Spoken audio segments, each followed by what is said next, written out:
Oscary, Oscary i po Oscarach. Ale czy dzisiejsza gala, która zakończyła się dosłownie 20 minut temu, była interesująca, było coś ciekawego i czy wygrali faworyci? O tym wszystkim Ci dzisiaj opowiem. 95. gala Oscarów przeszła już do historii i było wiele oczekiwań. Mnóstwo osób zastanawiało się, czy moja ulubiona aktorka wygra, czy mój ulubiony film będzie liderem, bo rzeczywiście było kilku liderów, nomen omen. Wszystko wszędzie naraz było nominowane w 11 kategoriach do Oscara. Film Duchy Inisherin Martina McDonaugha 9 nominacji, również Na zachodzie bez zmian miało 9 nominacji, a Elvis Baza Lermana miał 8 nominacji. Ale jak to się wszystko potoczyło? Otóż tegoroczna gala nie była nudna. Co? Wiem, to jest zaskakujące, bo przeważnie dostajemy politycznie poprawne nutki, politycznie poprawne i tak dalej, ale tym razem mieliśmy galę i wystąpienia, które były zabawne. Jimmy Kimmel, który poprowadził tegoroczną galę po raz wtóry, udowodnił, że słuchajcie, ja wiem jak to się robi. To, że w zeszłym roku była gala, jedna z nudniejszych, była bez prowadzącego głównego, no to był po prostu błąd. Trzeba było zatrudnić mnie, ja bym dał radę, ja bym pokazał wam jak to się robi. Rzeczywiście, jego żarty trafiały w punkt, czasami tyle brakowało rzeczywiście, ażeby przekroczyć tę cienką czerwoną linię, ale jak najbardziej było w porządku. Nawet z tego zeszłorocznego palnięcia Chrisa Rocka przez Willa Smitha również zażartował.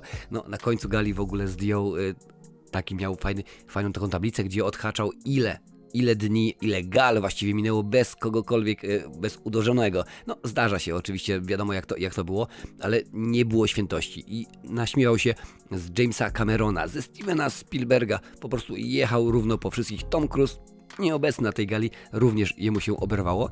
Oczywiście był wątek polski, ponieważ w kategorii najlepszy film międzynarodowy był nominowany film IO w reżyserii Jerzego Skolimowskiego.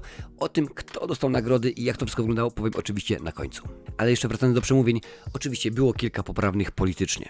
To normalne jest, to tak naprawdę wpisuje się w galę oscarową, ale mieliśmy bardzo ważne przemówienie polityczne, no można by tak oczywiście rzec przy okazji filmu o Nawalnym, więc było to, ale mnóstwo humoru, mnóstwo co najważniejsze serducha. Rzeczywiście dużo osób powiedziało bardzo ważne słowa, dużo osób, które po latach, można powiedzieć, niebytu w aktorskim piekle, gdzieś tam grania w filmy kategorii B i C, powróciły i naprawdę pokazały, tak, ja potrafię, ja mogę, ja od wielu lat próbuję coś zrobić i tym razem się udało. To jest rzeczywiście coś pięknego, nic tylko serce rośnie. No dobra, ale przemówienia przemówieniami, kreacje na czerwonym dywanie też były, ale jak to wyglądało w numerach? Otóż film Na zachodzie bez zmian otrzymał 4 Oscary. Tak, no, nie najlepiej poszło. Wszystko wszędzie naraz, 7 Oscarów, bardzo fajnie. Wieloryb 2 i okazuje się, że największym przegranym jest film Duchy Inisherin, który otrzymał 0.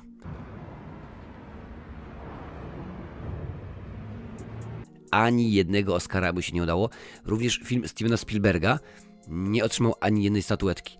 No to trzeba przyznać, jest to wielkie zaskoczenie, tym bardziej, że film Martina McDonaugha, Colin Farrell rewelacyjny, Brendan Gleeson równie bardzo dobry, był, można powiedzieć, pewniakiem, ale jak widać w Hollywood nic pewnego nie ma i Akademia w liczbie 10 000 członków, bo tyle pani prezydent Akademii stwierdziła i jest członków Akademii na całym świecie. Bo to pamiętaj, nie tylko Ameryka, ale również i Europa, Azja, Afryka, Australia i tak dalej, wszelkiego rodzaju kontynenty, wszelkiego rodzaju twórcy. A jak to wyglądało, jeżeli chodzi o kategorię? To już tutaj mówię. Oczywiście mieliśmy zaprezentowane piosenki, które były nominowane do Oscara.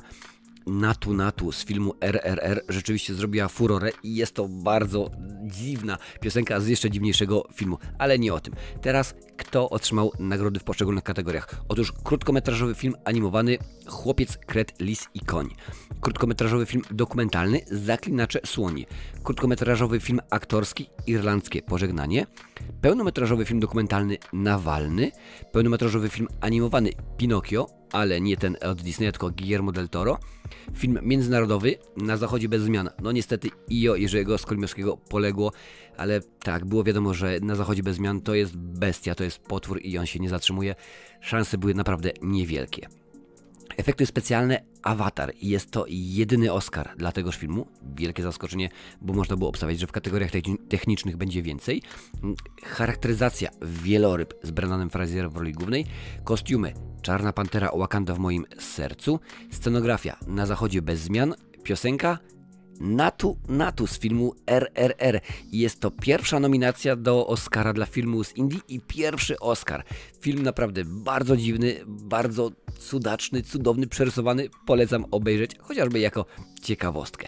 Dźwięk Top Gun Maverick. I również to jest jedyna nagroda dla tegoż filmu. Duże zaskoczenie. Muzyka. Film Na zachodzie bez zmian, montaż Wszystko wszędzie naraz, zdjęcia Na zachodzie bez zmian, więc jak widać kategorie techniczne są dosyć mocno obstawione przez Na zachodzie bez zmian. Scenariusz adaptowany to Woman Talking, scenariusz oryginalny Wszystko wszędzie naraz. I zaczynają się kategorie aktorskie. Aktorka drugoplanowa Jamie Lee Curtis za Wszystko wszędzie naraz. Długo czeka na swojego Oscara, w końcu się udało. Aktor drugoplanowy to Ki Huy Kwan za Wszystko wszędzie naraz. A pamiętam go jak zaczynał w Goonies dawno temu. Aktorka pierwszoplanowa to Michelle Yes, tak, jak najbardziej za Wszystko wszędzie naraz. Aktor pierwszoplanowy to Brendan Fraser za film Wieloryb. Jeżeli chodzi o reżyserię, to otrzymali Oscara Daniel Kwan i Daniel Scheinert za film Wszystko wszędzie naraz. A jeżeli chodzi o najlepszy film, to dla odmiany również Wszystko wszędzie naraz. Tak więc 95 Oscary przeszły już do historii.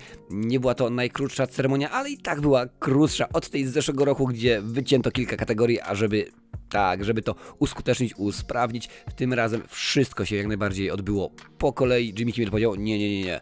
Chcieliście, więc wracamy. Wszystkie kategorie są i bardzo dobrze, bo rzeczywiście nie można twierdzić, że dźwiękowiec czy montażysta to jest gorszy filmowiec i Oscara musi dosadzić na zapleczu, a nie tak jak na przykład aktor czy aktorka. Nie zgadzam się i bardzo mnie to cieszy, że wszystkie były pokazane i ta gala była ciepła, sensowna, zabawna, ciekawa. Nie usnąłem, co prawda straciłem głos, ale i tak jest dobrze. A jeżeli chcesz się dowiedzieć, kto w ciągu 95 lat istnienia Oscarów otrzymał aż 59 nominacji, to sprawdź ten film. Tutaj jest wszystko wyjaśnione.